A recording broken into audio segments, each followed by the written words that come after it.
Get loud, get fired up. Fencing set a program best at the national championships. Gymnastics found itself atop its conference with a reward that sends them to Utah. And volleyball is in the postseason. This isn't an April Fool's joke, it's OwlSports Update, live right now.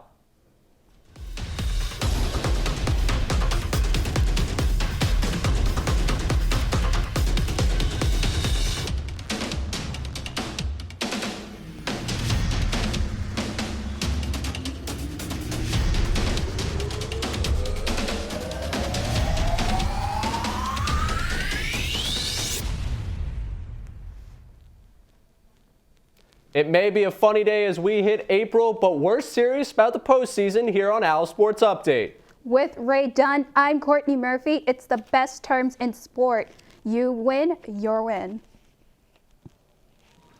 Friday afternoon with Cincy in town, the Owls needed a weekend sweep of the Bearcats to qualify for the AAC postseason tournament. Here is match 1 with Temple and White. The Owls went on multiple runs within the first and second set, grasping an early 2-0 lead. Third set, the teams went back and forth until the Bearcats got 3 straight points at the end for the win. Owls now up only 2-1. Temple had the season best of 13 blocks, 6 coming from junior Jem Grimshaw, her career high. Fourth set was another back-and-forth run, the Bearcats cutting the Owls' lead to 2 at times. But Temple does win 3-1, moving 1 match closer to the postseason. The next day at McGonigal Hall, it's that win and you're in. Owls in Cherry this time and get started quickly with a Tyler Lindgren kill, one of her 11 on the day. Bearcats come storming back and win the first set 25-19. They hold a tight 23-21 lead in the second set, but the Owls fight back. Grimshaw and Davenport block this attack and seal the second set win 30-28. Temple runs away with the third set, but Cincinnati will not go away. The Bearcats pull away late in the fourth and force a fifth set. With the season on the line, the Owls regain control in the fifth set. Katarina Papazoglou seals it for the Owls as Temple takes the fifth set 15-11, wins the match 3-2, and secures a bid in the AAC tournament. The win moves Temple to 4-4 in the AAC, good for second place in the East Division and a spot in the postseason. We will break down the playoff run a bit later in the show with OwlSports Update's Bella Diamore. Both men's and women's tennis teams are approaching the halfway points of their seasons with strong numbers across the board. This weekend, both teams had matches against St. Joseph's and took easy wins, with men earning a clean sweep. Those wins extended the men's win streak to 4 and the women's streak to 5. The men's team improves to 7-1 and the women's improved to 6-1. Neither team has played any conference rivals. We start with the men's most recent home match as part of that winning streak, this one against Bucknell. The Owls won all 6 single matches, including sophomore Marin Delmas remaining unbeaten in singles play for the season. He won the straight set, setting the tone for an Owl sweep down the singles lineup. Bucknell didn't win a set in doubles either on Saturday, as the Owls cruised to a dominant win 7-0.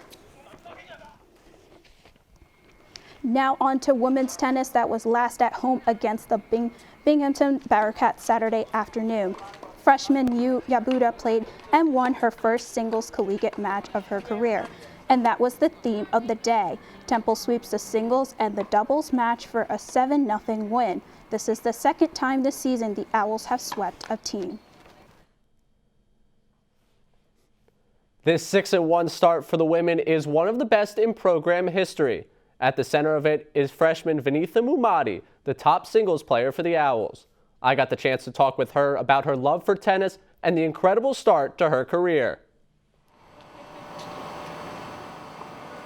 Barely 2 months into her time in Philadelphia, Vinitha Mumadi is dominating on the tennis court.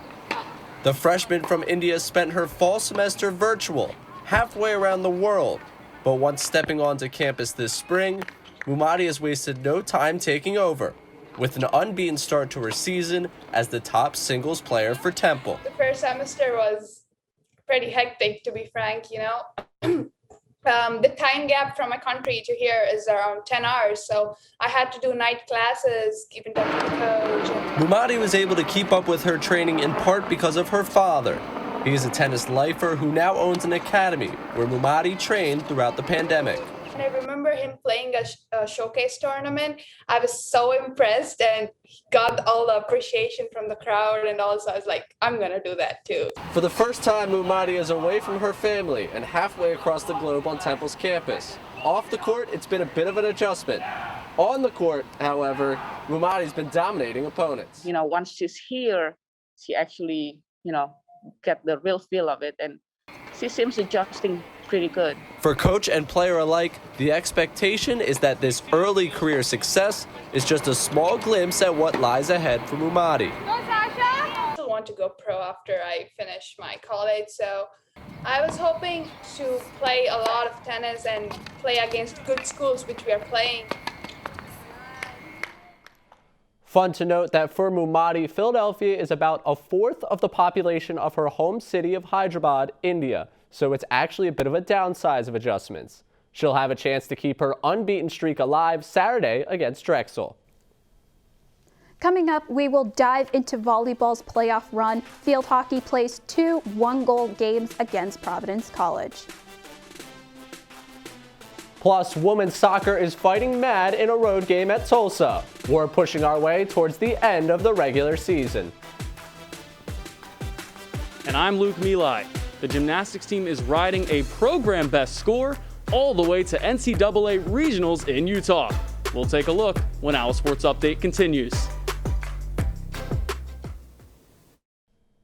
Welcome back to OwlSports Update.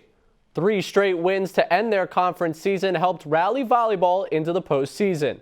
Up next is Houston in the AAC tournament. For more on that matchup, we bring on OwlSports Update's Bella Diamore at the studio set. Hey, Bella. Thanks, Ray. With those wins over Cincy that we showed you earlier in the show, the Owls clinched the number 2 seed in the East Division of the AAC. Temple will go up against Houston, the number 1 seed in the West Division that finished 9-1 in the conference.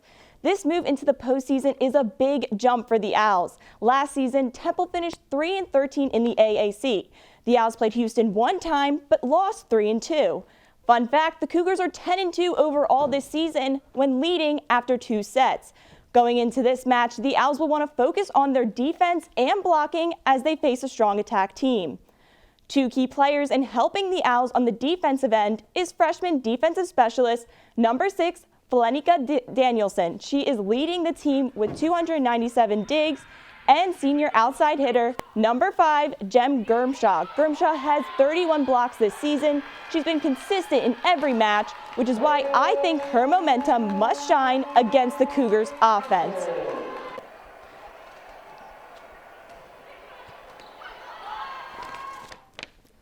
Thank you very much, Bella.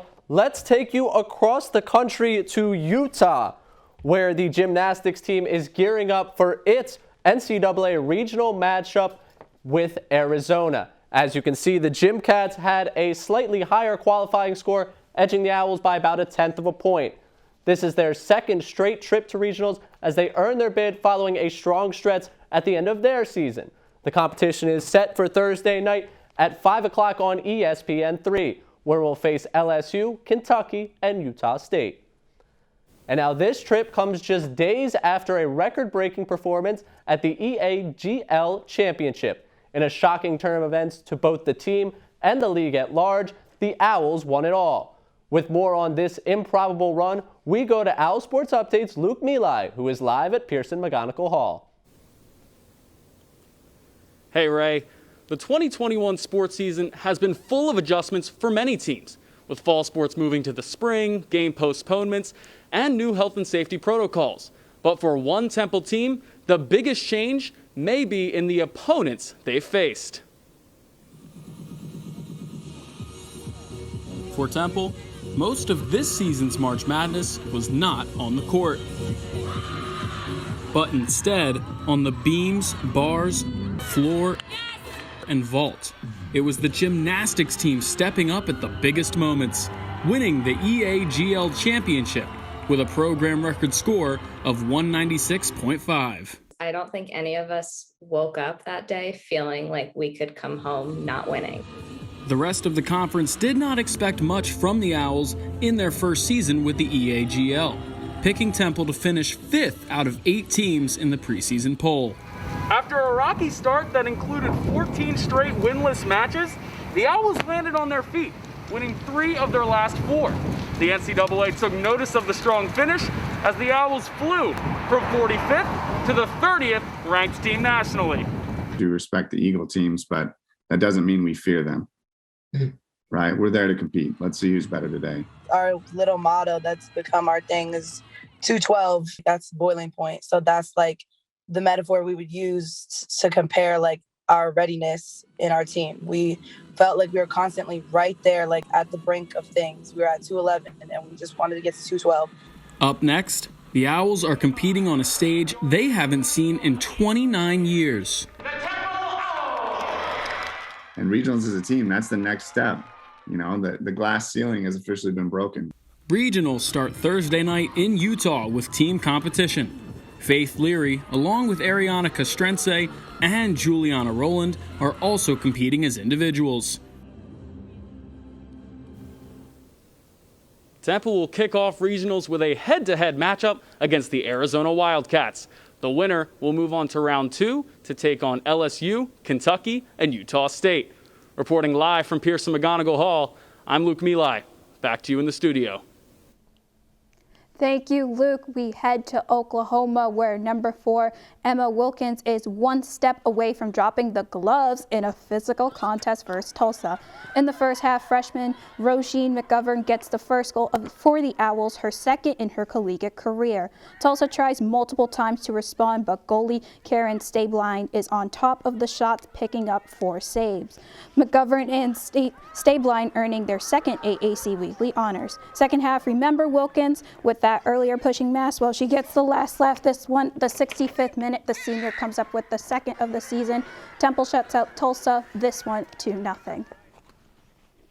New head coach Nick Boquette got the team 4-4-1 overall record and 2-4-1 in conference so far. Not bad for a first season. The Owls' final regular season game against Houston will be their last chance to finish the season above 500. If Temple wins, this will mark the first time the team finishes above 500 since the 2015 season. The game is set for Friday at 2 in Houston. Now on to men's, where they haven't been on the field since March 20th. They're coming back to Temple Sports Complex for Friday for a rematch against Tulsa. Their last matchup with the Golden Hurricane in mid-March ended in a double overtime draw. This will be the Owls' third to last game before the season comes to a close. The team currently stands at 2-4-1, both overall and in conference. The game is set for 7 p.m. We've got to take another break. When we come back, we'll take a look at field hockey's weekend series with Providence. The Owls got off to a quick start on Saturday and played shut-down defense on Sunday. You'd be a fool not to stick around for that. And we head to the Schuylkill to preview the season opening regattas. Plus, a look into runners' lives this spring. We'll be right back. Welcome back to OwlSports Update. Let's take this show to the Riverside. We're bringing in OwlSports Update's Eric Jessberger to look at what's ahead for men's crew and women's rowing, both returning to the river this weekend for the first time in about 2 years. Hey, Eric. That's right. The men's crew and women's rowing 2021 schedules have been released, and the Owls are diving straight into competition starting this weekend. It has been more than 700 days since both teams last competed on the water after their 2020 spring seasons were canceled due to COVID. But this Saturday won't be the first time these teams get back in the boat. Early morning road training and 30-degree practices on the water have all been ways in which the crew teams have continued to stay sharp until they are given the green light to race again. The Owls open up their spring seasons competing in the Murphy Cup Regatta this Saturday right here at the Schuylkill River, a beautiful venue where the men's crew captured 3 medals, 1 gold and 2 silver, while women's rowing took home 3 medals, all gold, when each team rowed in the last Murphy Cup in 2019. Next weekend, the men's crew heavyweight and lightweight squads split up as the heavyweights make a West Coast trip to Mission Bay in San Diego, California, while the lightweights host Navy and Penn on the Schuylkill. On the same day, women's rowing stacked their boats up against Navy, competing against the midshipmen for the first time since Navy's own Navy Day Regatta in 2019, where the Owls took home 4 medals to Navy's 7. Women's rowing wrap up the month of April competing in the Kerr Cup, held right back here on home turf at the Schuylkill River. For more information on the men's crew and women's rowing upcoming seasons, visit OwlSports.com. Reporting from the Schuylkill River, I'm Eric Jesberger, OwlSports Update. Thanks, Eric. On to field hockey at Temple Sports Complex over the weekend versus Providence. Claire Thomas nets the first of 2 Temple goals in the first quarter. Owls in control early. Providence strikes back in the fourth quarter. Nora Goddard-Despot scores the game-tying goal for the Friars, and we are headed to overtime. Carrie Lorenz gets a shot on goal, but Temple can't convert. No winner decided in OT, so it's time for a Saturday afternoon shootout. In the end, Amanda Collins finds the back of the cage, and Providence wins this one 3-2. The Owls look to bounce back from the shootout loss against Providence Sunday afternoon. Freshman Cassie Rumsku getting Temple a goal within minutes of the game. Senior goalie Christina Caranudo placed a strong effort of 5 saves, including a penalty stroke in the 29th minute. This is her 4th shutout of the season. Temple defends all 7 penalty corners, 1 shy from season high. The Owls defense stands out in a 1-0 win. Temple and Providence split the weekend set. Next up, the Owls get another shot against Liberty University this weekend in back-to-back games. Liberty shut out Temple in both games back in late February. Since those games, the Owls are 4-3. Saturday's game is at noon, and Sunday's game is at 1.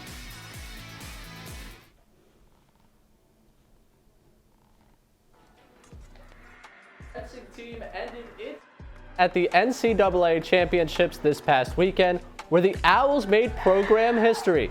The team finished in 7th place among 17 programs. As you can see and hear, senior Sabre Eva Hines had a solid afternoon and tied for 7th place. Sophomore epee Margarita Calderero finished in 6th, the highest place for an epee in program history. This is the first time in program history 2 fencers placed in the top 8.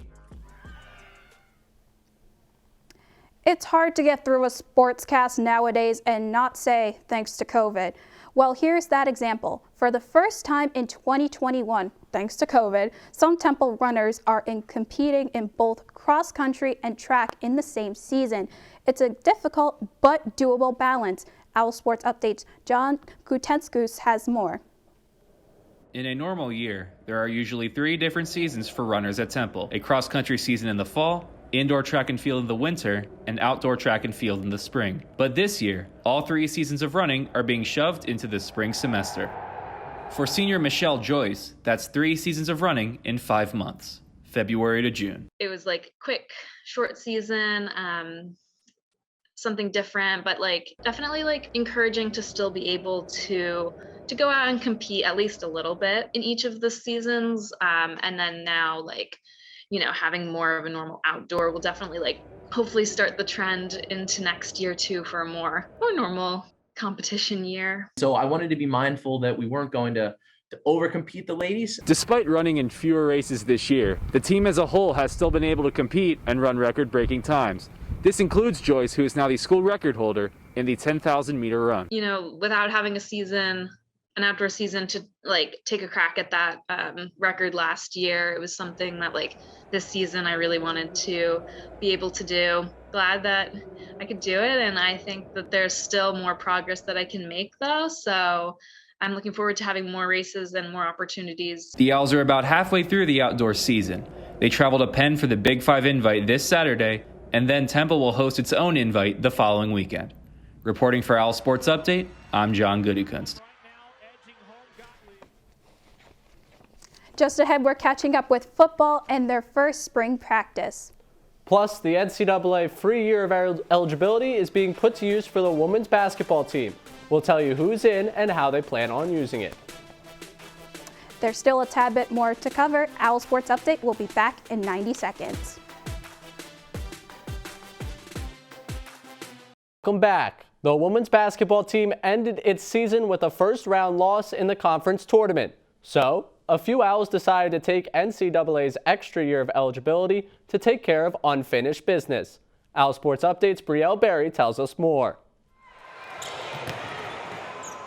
When the NCAA announced an extra year of eligibility for college athletes, a few key players on the Temple women's basketball team knew they wanted to take advantage of it. This included senior Nicolette Mayo, but her role won't be on the court. She is moving to the sideline. The title is a graduate assistant, but my role is just to, just be another voice for the new guys coming in. The new role as coach will change the lifelong dynamic between Nicolette and her twin sister Amani. The two have been playing together most of their lives, but next season, instead of player-player, it's now going to be player-coach. Yeah, it's going to be totally different. Waking up with her, going to morning practices and stuff, seeing her still sleep in the bed. But it's gonna be different, but I'm ready. While Nicolette and Amani returning to Temple next year is huge for their team, another key player who isn't leaving the nest just yet is Mia Davis. Another season gives Mia a chance to rewrite Temple's record books. She is the top 4th scorer in program history, now with one more season to go. It would just give me an opportunity to fight for another championship. When you put so much into a program and people that you love so much, you just come and give it all each and every day. Reporting for Owl Sports Update, I'm Brielle Berry. Thank you, Brielle. Speaking of returning, the football team is getting back on the gridiron. The program announced that it will begin spring practice on Monday. It'll be a fresh start for a number of guys, including former 4-star recruit quarterback DeJuan Mathis, who transferred from Georgia, as well as Illinois transfer running back Lavon Bonner. It's calendar time, and there's a lot happening this weekend. Friday, women's soccer has its final regular season game. Volleyball is into the playoffs. Gymnastics may be in action depending on how it goes Thursday night. Saturday, season opener for men's crew and women's rowing. Men's golf wraps up its tournament in Connecticut, plus women's tennis tries to extend its win streak. Sunday, it's field hockey second match against Liberty, then men's tennis looking to extend its win streak. Owl Sports Update will bring you all the updates on all these events. Like Courtney said, Owl Sports Update's coverage is always working around the clock. Monday, we're summarizing the weekend's events with the Sports Brief at noon. Tuesdays, Owl Access Pass with Adam Cronali and Brooklyn Vaughn with more Temple athletic analysis. In our seats next Thursday, it's Dom Gillespie and Jackson Neal with a brand new edition of Owl Sports Update at noon. Our buzzer has gone off, and that means we have to say bye for now.